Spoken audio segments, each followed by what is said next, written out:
नमस्कार. आता ग्रामपंचायत कर्मचाऱ्यांना मोठा दिलासा मिळणार आहे, की राज्यातील ग्रामपंचायत कर्मचाऱ्यांसाठी एक अतिशय अशी महत्त्वपूर्ण अपडेट आहे. ते आपण आजच्या व्हिडिओच्या माध्यमातून जाणून घेण्याचा प्रयत्न करणार आहोत. त्याआधी तुम्ही जर माझ्या चॅनलवरती पहिल्यांदा आला असेल तर चॅनलला सबस्क्राईब करायला विसरू नका. राज्यातील ग्रामपंचायत कर्मचाऱ्यांचे वेतन, सरपंच आणि उपसरपंच मानधन याचबरोबर ग्रामपंचायत सदस्यांचा बैठक भत्ता अदा करण्यासाठी राज्य शासनाच्या माध्यमातून निधी उपलब्ध करून देण्यात आलेला आहे.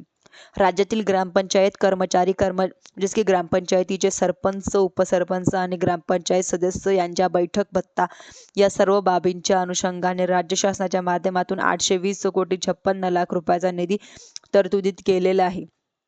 त्यांच्यापैकी एप्रिल, मे आणि जून या 3 महिन्याच्या कालावधींसाठी 234,42,00,000 रुपयाचा निधीचं वितरण करण्यात आलेलं आहे.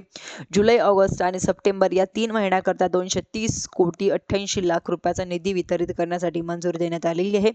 ज्यांच्यामुळे ग्रामपंचायत कर्मचाऱ्यांचे वेतन त्यांच्या भविष्य निर्वाह या निधीच्या माध्यमातून उपलब्ध करून दिले जाणार आहे. ज्यांच्यामध्ये तर राज्यातील ग्रामपंचायत सरपंच, उपसरपंच यांना मानधन देखील निधीच्या माध्यमातून उपलब्ध करून देण्यात जाणार आहे.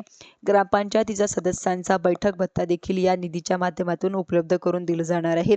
अतिशय प्रतीक्षित असलेला हा निधी त्यांच्यामुळे आता ग्रामपंचायत कर्मचाऱ्यांच्या थकीत असलेलं वेतन यांच्या खात्यांमध्ये क्रेडिट केले जाणार आहे. महत्त्वपूर्ण GR हा महाराष्ट्र-government.in या संकेतस्थळावरती होता. तुम्ही तिथे जाऊन बघू शकता व अशाच नवीन अपडेटसाठी व माहितीसाठी तुम्ही माझ्या चॅनलला सबस्क्राईब करायला विसरू नका. धन्यवाद.